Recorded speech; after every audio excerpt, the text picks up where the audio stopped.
کومې چای دې راخیستې دي؟ سلیماني چای مې راخیستی. یو کوپ راواچ.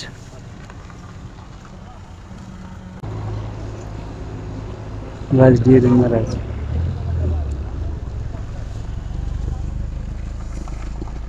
یو کوپ په څو دی چای؟ کوپ په 10 پیزه وکړو. ښه نو څه کې در پاتې؟ یا ښه دی شکر. اوس ما ګزاره د ورځې څو کې ګټې؟ تقریبا یو ترماز دلته خرڅ کړم، یو بیا هغه شوکت اډې و هغه اډوله وړم څو کې یو هلته خرڅ مطلب 200 روپۍ جوړوي، مطلب هغه کې مطلب یو 40 روپۍ داسې مطلب 300 وړونه یاست؟ چک موږ 15 وړونه. نو وړونه یې چشک؟ نو یو د روزانه کار کوي، بل وټل کار کوي، هغه د دماغ خواصه معذوره دی. ښه بل خو چې بیا دوی بالکل معذوره دی. لیونیان دي مثال څو وړونه دي لیونیان؟ 2 وړونه مې معذوره دي. ښه معذوره دي. صحیح دواړه معذوره.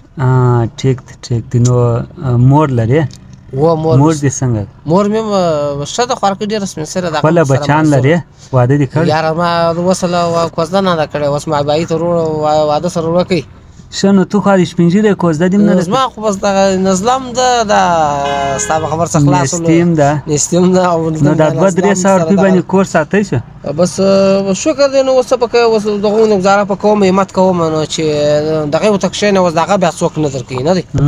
بس دغه همت کوم لاس سره چې لاس ودرېدي خوله ودرېده. شاباش. دغه ستا د زړه څه ارمان؟ ما د زړه دغه ارمان دی چې بس وروره دغه ورچم چې یو ژوند سره برابر سوی وای، یو کاروبار، یو ریړۍ، بعد بیا یو کوزده واده سره برابر سي. ریړۍ څو خرڅ کوي؟ ریړۍ به تقریبا اندازن یو 7,000 8,000 دارنګه خرچه به انشاءالله وکړي که خدای. چې دا 8,000 روپۍ ته نه لرې؟ 8,000 روپۍ دا سولې 10,000 روپۍ باندې اوس خالي وچه ریړۍ ده. 10,000 به وچه ریړۍ اخی، یو 8,000 روپۍ به ته خالي بیا سامان غته قاعده مطلب ول ساتل سره. دا د زړه ارمان چې د الله نازولي در پوره کړي نو څنګه دی؟ نو خدای پاک د جنتونو ورپه نصیب کړي. الله پاک د روره جانه بیا ریړۍ راباسې یا انشاءالله که خدای خامخا واده ده؟ واده ده کول مې دی، واده تا سره انشاءالله. ته دا وشماره، دا ګردې څو دي؟ دا پیسې وشماره. بسم الله الرحمن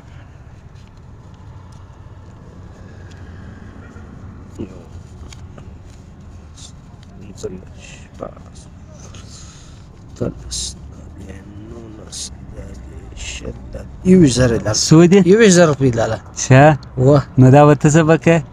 دا به نو لاړ به سم هغه ریړۍ والا څه به ریړۍ راکش کړمه، دغه دې تا ته بیا ګسه د ښکاره کړمه، که ته نن ته درېږې که سبا یا بس نن شان برابر که زه سبا دله راځم ریړۍ تیاره. لاړ سم ریړۍ به راکش کړمه، شامیان به سره واخم، هغه به سره برابر کړم، کور دې به کښېږدم، سهار وختي به سره راوباسم. بس دا ریړۍ سبا زه بیا دله راځم، ریړۍ برابره که کوزده دې نه ده سوې؟ یا کوزده نه ده سوې. که دا ریړۍ برابره که بیا به کوزده هم در وکړو، ته ما ریړۍ برابر. خدای مهرباني، الله پاک دې جنتونه در په نصیب. د کوپ 10 روپۍ به هم درکړم. یا هغه ولاکه قسم نه کې راکړه. قسم ما اخله. قسم نه کې هغه. بس ریړۍ برابره که سبا زه دله راځم. صحیح اوس خوشاله یې؟ خدای پاک دې جنتونه در په نصیب کړي. الله پاک دې روره جان د زړه ارمانونه در پوره کړي. خدای پاک دې ځواني ارمانونه در پوره کړي.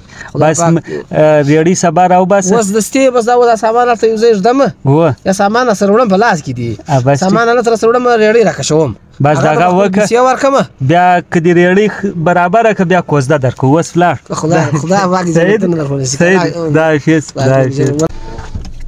خدای دې مات کړي. دغه ځوان خوارکي ژیره لا سپینه سوې ده، اوس یې کوزده نه ده کړې، 2 وړونه یې لیوني دي او دی مور هم ناجوړه ده، دی دا چای خرڅوي په لاس کې.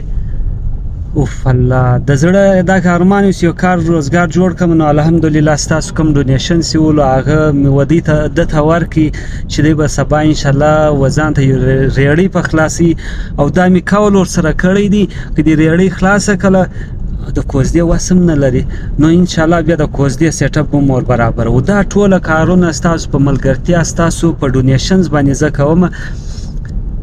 الله دې زموږ دوستي دا محنت قبول کړي، ژوند هغه دی چې یو مسلمان له پشه ورسو. او تاسو ټولو ته زه دا وایم چې خپل زکات، خپل خیرات فالتو مه ضایع کوئ.